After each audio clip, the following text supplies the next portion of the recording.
Järvi näkyy jo. Pikkusen kyllä jänskettää, että löytyykö sieltä se meidän telttapaikka. On vähän niin kuin mielessäni, se ei ole meille varan.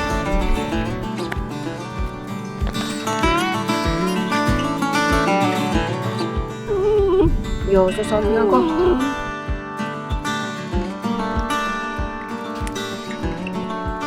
Moikka! Tuli ihan yllättäen mahdollisuus lähteä metsään yhdeksi yöksi, niin päätin sitten lähteä Topin kanssa kaksistaan Pukalaan. Mä oon täällä monta kertaa käynyt, mutta täällä on yksi niin hieno telttapaikka, että halusin silti tulla taas uudestaan. Ronimaan laavun edessä on semmoinen pikkuinen saari ja sinne ei kovin montaa telttaa mahdu, mutta just sinne saareen mä haluaisin teltan tänään laittaa. Tässä on nyt kyllä semmoinen jännitysmomentti, että onko se just se telttapaikka vapaa. Lähdetään katsomaan miltä näyttää.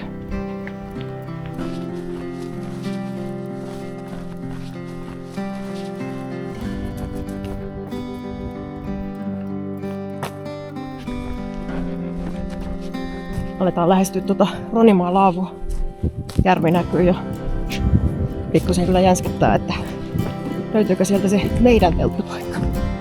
On vähän niin kuin mielessäni, se ei ole meille varan.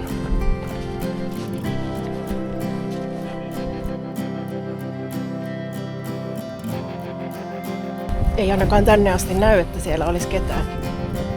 Mä vähän lähemmäs katsomaan.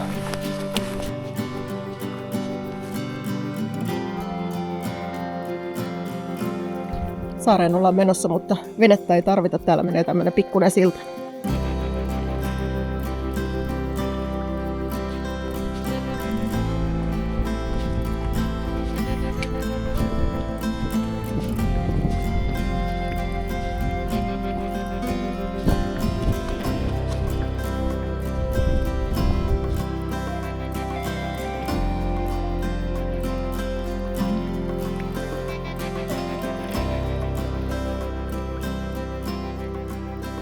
No niin, saatiin tää saari meille yöpaikaksi. Teltta on pystyssä. Just oli ihan hyvä ajoitus, tänne tuli muutamat retkeilijät just meidän jälkeen. Tää on nyt maisemallisesti valittu tää meidän telttapaikka, mutta muuten se ei ole ehkä ihan optimaalinen, koska se maasto on sillain, että ollaan pienessä kuopassa. Tai meidän koko teltta oikeastaan on pienessä kuopassa. Ja jos tulisi sade, niin se vesihän valuu sitten sinne kuoppaan ja ollaan aamulla aika märkiä. Mutta toisaalta me ollaan täällä vain yksi yö ja jos kastutaan, niin sitten kotona kuivatella. Lähdetään nyt sitten kiertämään tonne Pukalan maastolle. Toi lenkki, mikä meinattiin nyt kiertää, niin se on muistaakseni noin 7 kilsaa. Siinä mennään ensin järvenrantaa pitkin ja sitten mennään vähän syvemmälle metsään. Mä oon tuosta monta kertaa kävellyt ja maasto on kaunista, eli ei yhtään haittaa kävellä tuttuja paikkoja uudestaan. Eli auto jätettiin tonne. Käveltiin sieltä tänne ja nyt on tarkoitus sitten kiertää täältä pohjoisen kautta lenkki. Meillä on nyt vielä rinkka tuolla autossa ja matkalla sitten napataan tavarat mukaan. Ollaan sen verran suositussa paikassa, ettei viittinyt jättää niitä yksistään tuonne telttaan odottelemaan.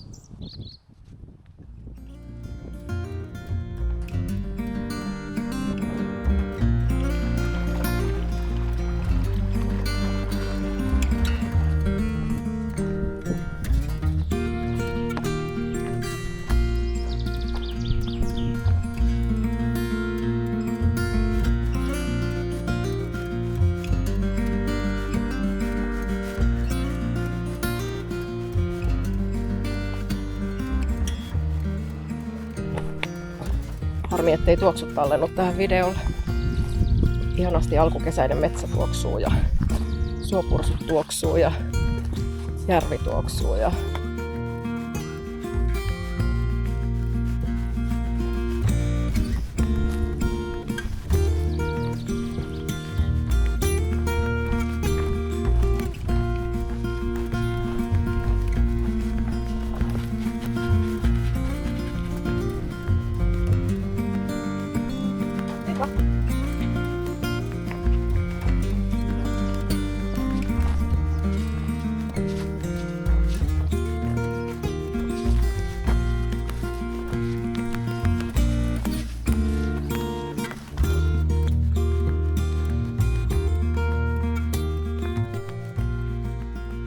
Alkaa jonkun verran olla hyttysiä. Heti jos vähän pysähtyy tai hidastaa vauhtia, niin alkaa kuulua sellainen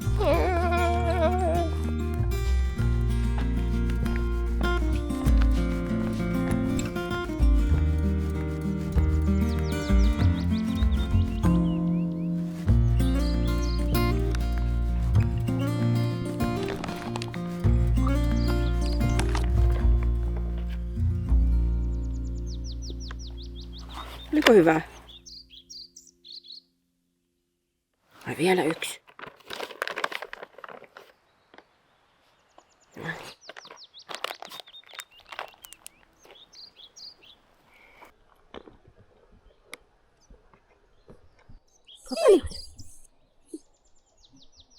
Lähdetäänkö, Topi? Lähdetäänkö jatkamaan matkaa? On toi meidän telttapaikka semmonen nostalgiapaikka mulla. Eilen kun mä mietin, että mihin mä tänään lähtisin, niin ekana tuli toi saari mieleen ja yritin miettiä muitakin paikkoja ja monta paikkaa tuli mieleen, mutta saari silti houkutteli eniten. Olen tosiaan täällä Pukalassa useamman kerran ollut ja muutaman kerran tossakin leirissä. Äsken kun tonne leiripaikkaan mentiin, niin tuli tosi elävästi mieleen semmonen muutaman vuoden takainen retki, kun oltiin lasten kanssa siellä 300 tai oikeastaan 400, koska Topikin oli mukana. Meidän piti olla sillä retkellä 1 yö, mutta meillä oli niin hauskaa, että oltiin sitten 2 yötä. Kerättiin mustikoita ja paistettiin lettuja ja vietettiin semmoista rentoa retki- ja leirielämää. Juuri saatiin 1 yön retken eväät riittämään 2 yön retkelle. Äsken kun me sinne leiriin mentiin, niin tuli melkein haikea fiilis, kun tytöt ei tällä kertaa olekaan mukana. Mutta ne on nyt molemmat kesäleireillä, että niillä on nyt varmasti hauskaa siellä, missä ne on. Ja me viihdytään Topin kanssa hyvin kaksistaankin.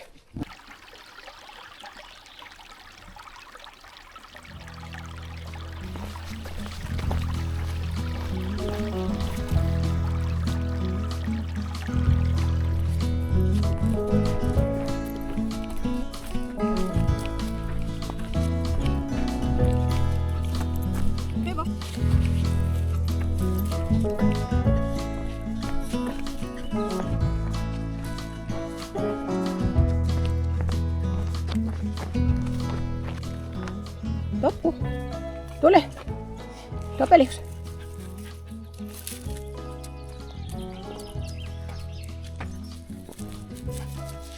Topi sai vainun. Se selvästi nyt jäljestää jotain eläintä.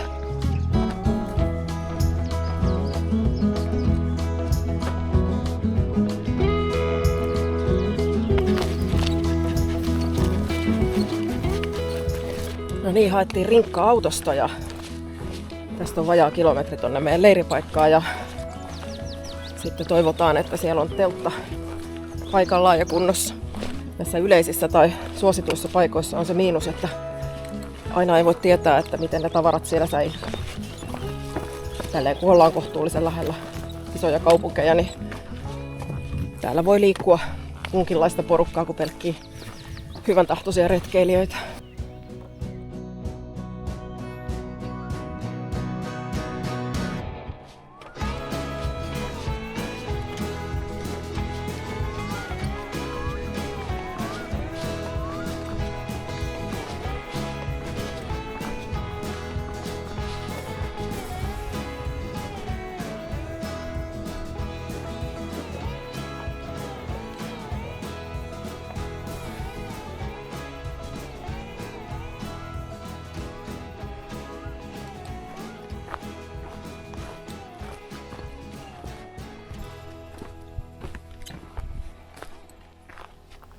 Täällä saaren kärjessä on tämmöinen kiva nuotiopaikka, niin lähdetään katsomaan, onko vajassa puita ja toivottavasti löydetään myös kirves, koska puukkoa mä en muistanut ottaa mukaan kotoa.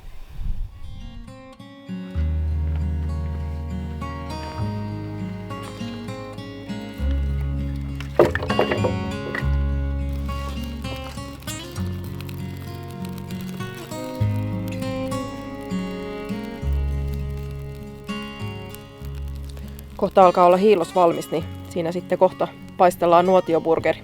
Väliin tulee pihvin lisäksi aurajuustoa, tomaattitsilikastiketta, salaatinlehti ja piti siivuttaa tomaattia, mutta ilman puukkoa se tomaatti nyt sitten syödään sellaisena.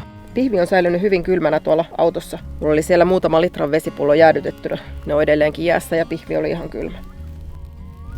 Otin kotoa halsterin mukaan, kun mä en ollut ihan varma, että onko täällä tommonen ritilä nuotion päällä.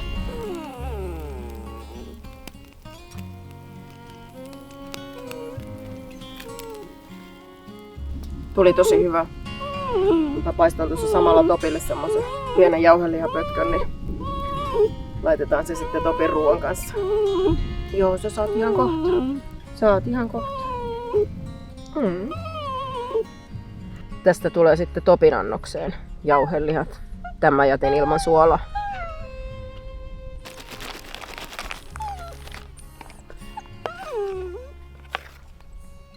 Sitten olisi seuraavaksi aika siirtyä telttaan ja Untemaille.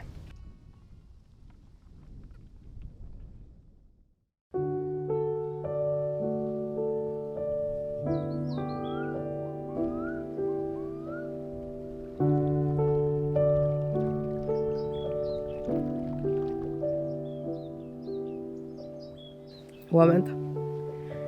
Yöllä satoi aika paljon, mutta nyt se sade on lakannut ja odotellaan tässä, että teltta vähän kuivahtaisi, niin on mukavampi sitten pakata se. Topi ei haittaa yhtään tää meidän hidas aamu. Eli nyt vaan ollaan ja kuunnellaan lintujen laulua ja aaltojen liplatusta rantakiviin. Ei oo kiire minnekään.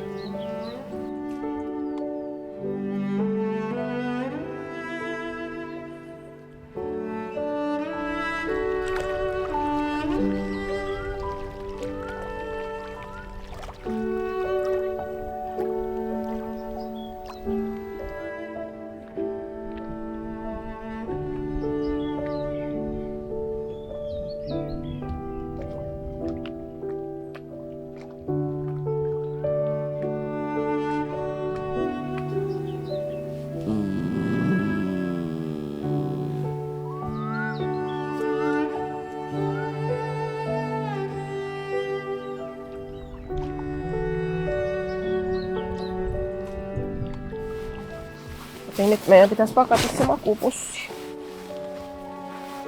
Nyt pitää nousta. Ups.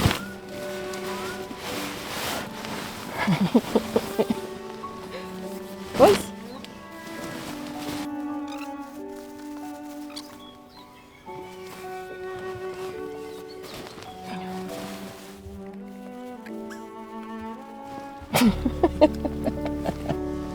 Toki me ollaan pakkaamassa.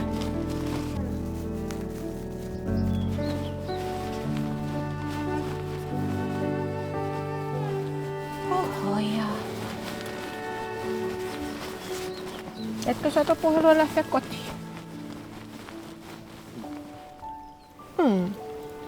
Mä oon tässä lähdössä kotiin.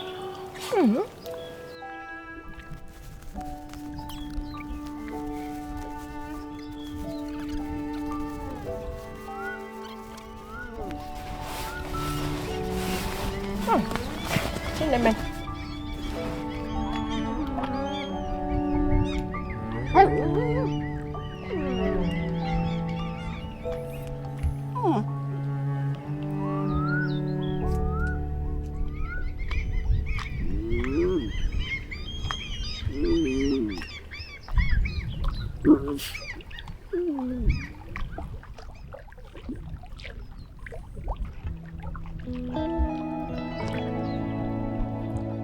On ollut tosi...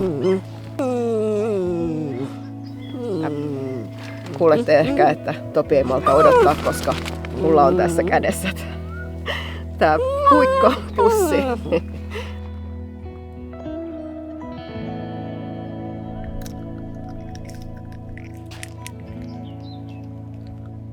Jos oot seurannut meitä pitempään, niin ehkä oot huomannut, että Topi voitti ystävänpäivänä Bestinin järjestämän ystäväkoirakilpailun ja sieltä sitten Topi sai jättimäisen laatikollisen koiran makupaloja.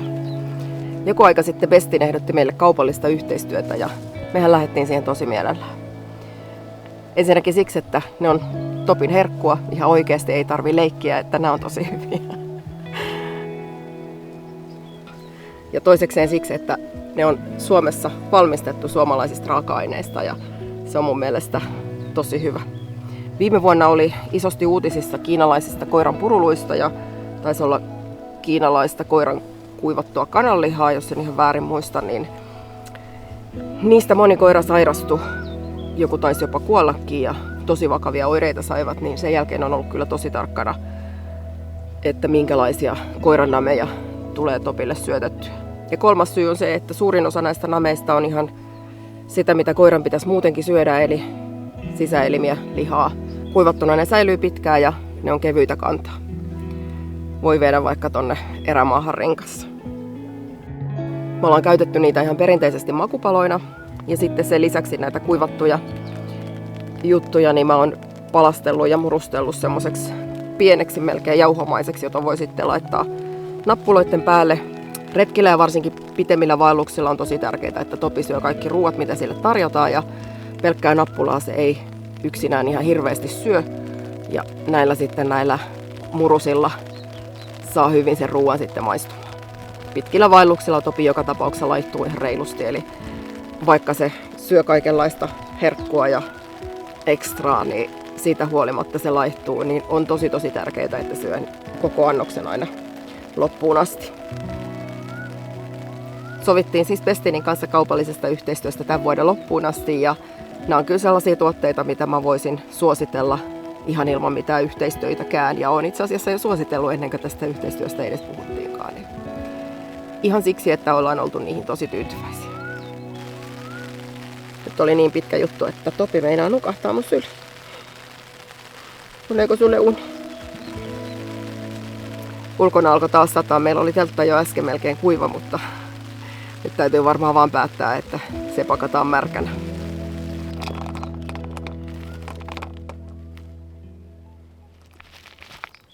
Topi, saa ottaa.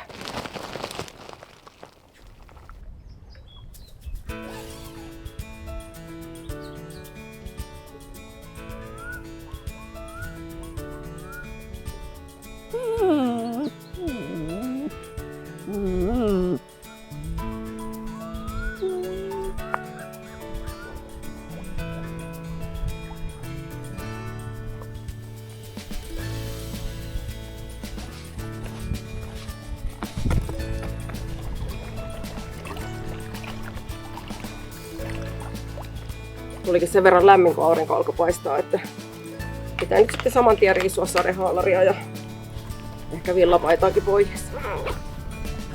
Eilen tuli pieni haikeus, kun tultiin tänne ja nyt haikeus, mutta vähän erilainen haikeus on, kun lähtee täältä pois. Kiva oli taas olla tuolla saaressa. Katsella luontoa, kuunnella luontoa, viettää aikaa ja ihan vaan olla. Kotona sitä harvoin tulee ihan vaan oltua. Luonnossa jotenkin se onnistuu paremmin.